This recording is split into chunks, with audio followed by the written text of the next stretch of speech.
Now, after a successful issuance of the National Corporate Governance Code early 2019, the Financial Reporting Council of Nigeria is set for another landmark in the trade and investment ecosystem in the country.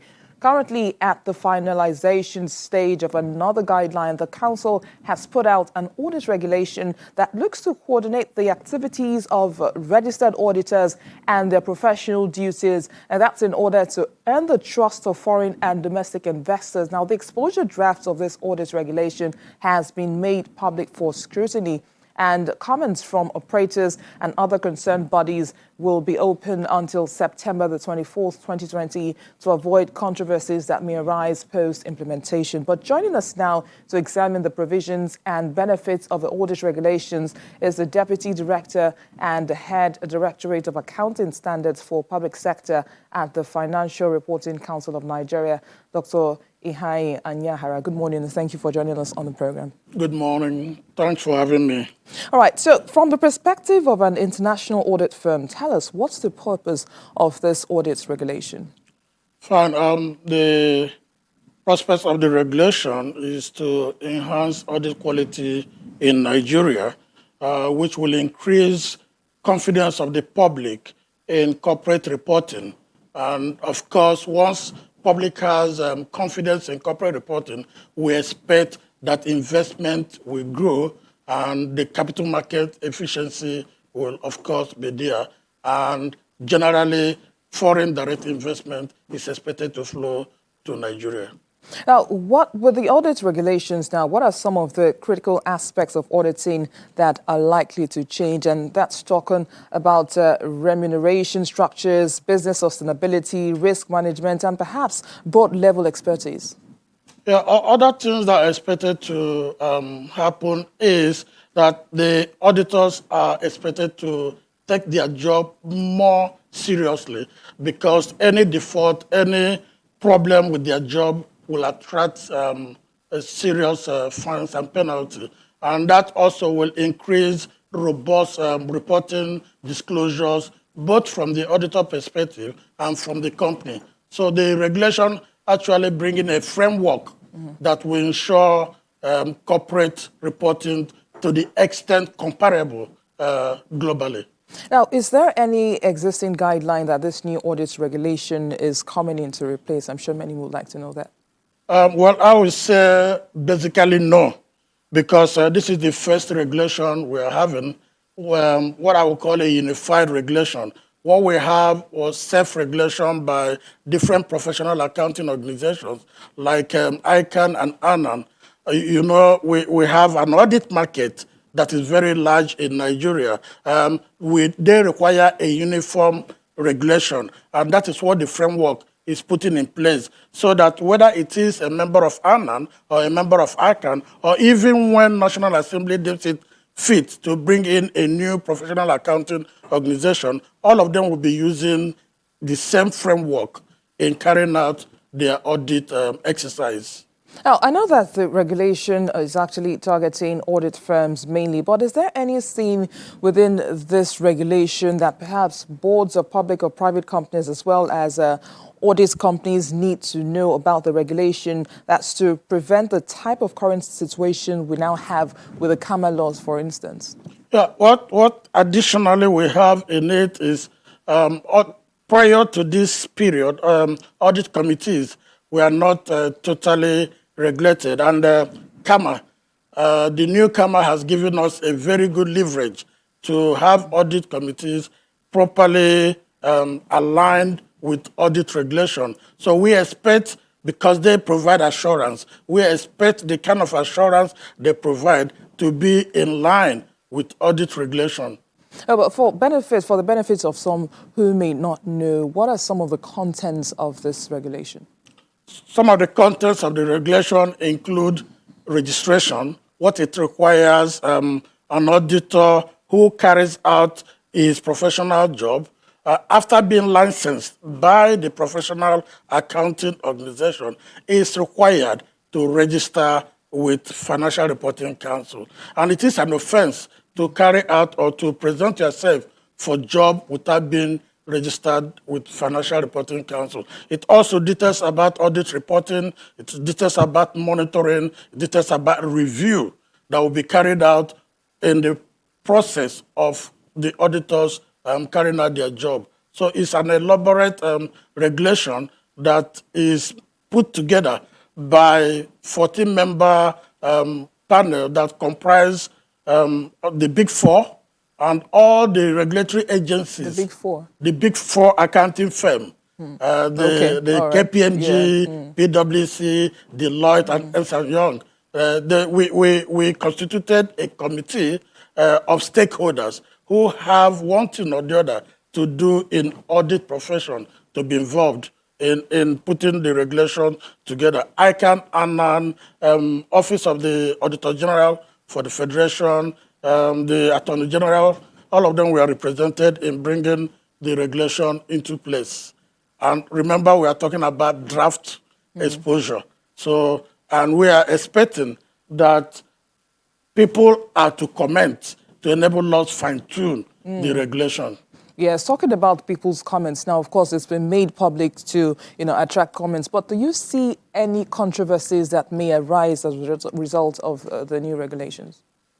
Quite obviously, I don't, because, like I said, since the entire stakeholders were involved in putting the draft, I see not serious opposition or what, but in any case, there's no way any regulation will come to place without having one or two people expressing reservation. And we believe that the period we have up to 25th September will enable anybody with any grievance, any issue to come together, present the comments so that we can look into it. If the comments will impact on the draft, of course, the committee will go back and look at the comments and incorporate such comments. Otherwise, I see the draft as being a good one. Well, let's talk more about the content now. Does it change anything in the disclosure program of listed companies?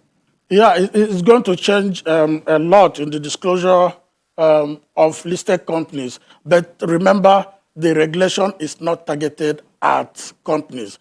It's targeted at the work of the auditors. Why it will affect disclosures of both listed and even not listed is it wouldn't be business as usual. The auditors are now going to sit upright and ensure that what ought to be in corporate reporting is there. Otherwise, they know that there is a watchdog looking at what they're doing before they may allow such to slip without them knowing. But with the regulation and detailing what the issues are, that will ensure that the listed companies do robust disclosure and what we call in IFRS full disclosure. And we're expecting a better corporate reporting period going forward. How does this regulation actually align with the Companies and Allied Matters Act and other primary sector regulations? Fine. The Financial Reporting Council has the statutory responsibility to oversight accounting, auditing, financial reporting, actuarial, even corporate governance. The newcomer, to my mind, even gives us a good leverage. So there is no issue of any conflict or any issue with the CAMA. And talking about sector regulators, of course, they know that an umbrella regulator in financial reporting is Financial Reporting Council. And let me tell you that the drafters of FRC Act have an elaborate arrangement where all stakeholders in financial reporting come together as members of the board. It's one of the largest boards you have, about 23-member board. So any issue relating to financial reporting is usually handled and trashed at the board level, and that minimizes any issue of conflict between sector regulators and Financial Reporting Council. So the regulation per se wouldn't have any controversy between the FRC and sector regulators. Well, then, with the new CAMA laws, the audit of companies' accounts limited by guarantee is optional in that sense. But is there a parallel between the audits regulation and the CAMA? Of course, there should be no parallel relationship. What the audit regulation is doing is to even enhance the provisions of CAMA. And remember that when there is a regulation and there is provisions of a law, of course, provisions of the law prevail. What the audit regulation is doing is to enhance the issues relating to the appointment, to the responsibilities and duties of the auditor. It's not in any way contradicting with what the session on audit in CAMA is saying. Rather, we have looked at it. We are quite encouraged by the provisions of CAMA, and we believe that the regulation will rather enhance those provisions. Now, when everything is fine-tuned now, of course, it's still open to the public for comments now, but when everything is fine-tuned and the regulations actually come into place, what about implementation? How do you ensure, is there any provision to ensure strict enforcement or implementation of the regulations? Yeah, that's an angle I wouldn't have loved to enter, because once you have regulation, at the back of everybody's mind is sanction. But the regulation is to put everybody to do the right thing. Of course, we have a mechanism, even in our Act, Section 61, that provides how we can monitor the auditors of public interest entities and ensure that they comply with laid down international standard on auditing. So in that perspective, I don't see the monitoring and enforcement of the regulation to be an issue, because we are carrying all the stakeholders along, especially the professional accounting organizations. We are working hand in hand with them, and I'm too sure that even the auditors, by the time we escalate the enlightenment program with all the auditors and the audit profession, issue of non-compliance will be very minimal. And I expect that Nigeria will be far better off in that area. Of course, yes, you say that issues of non-compliance will be minimal, but will there be sanctions?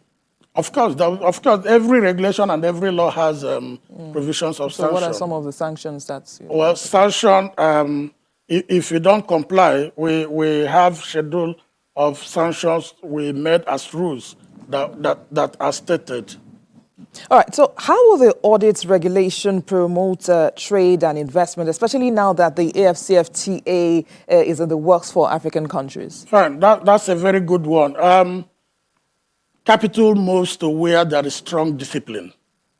And any jurisdiction that has no strong regulation about its corporate reporting, there is the fear that the investors' fund will not be protected. So with the audit regulation, we are sending signal to international community that we are quite ready to do what is being done globally. And there is this forum, International Forum of Independent Audit Regulators. We have not been able to leverage in that forum because we have not put in place the framework for this audit regulation. And that forum gives a lot of comfort to international investors that we are sure that your investment going through all the regulatory processes will be protected. So that's one of the reasons we considered it absolutely necessary to launch Nigeria into that forum, so that we will have the global confidence in our capital market that the regulators have what it takes to check corporate reporting to be what it ought to be. Well, is the FRC likely to expand the open period of exposure draft beyond September the 25th, especially if new inputs or amendments are required? If need be, we will. Of course, the exposure period had already been extended. It was intended to end on September 11. But we have discovered that the stakeholders, about 8,000 auditors and assurance providers we have in our database, we decided to extend by 2 weeks. That's why it is up to 25th. However, if we have requests and it is obvious that there is need for more exposure period, we are here for good regulatory practice. We'll be able to extend the period. But so far, what are the feedbacks that you're getting from concerned parties? The feedbacks are quite encouraging. The feedback we received, for instance, the webinar we held on Saturday, we had about 916 registrants and about 345 participated. The comments are quite encouraging. The only issue raised is that we should escalate the enlightenment program further so as to get more comments. And this opportunity we are having today at Channel is one of the exercises we are doing in the enlightenment program. And we have lined up a lot of other enlightenment programs that will reach to all zones of the nation to enable us get credible comments. But prior to now, has there been any form of enlightenment campaign? Yeah, there is. Like I said, we have a database of about 8,000, and we have emailed the draft exposure to all of them, and we have also reached out our press, both print and electronic, in this aspect. So we are really carrying out a lot in the enlightenment program. All right, we'd like to thank you, Deputy Director and Head Directorate, Accounting Standards for Public Sector at the FRC, Dr. Ihai Anyahara. Thank you for coming on the program. It's a pleasure. I appreciate it. Thanks. All right, we'll be analyzing half-year results of banking stocks when we return in just a moment. Don't go away.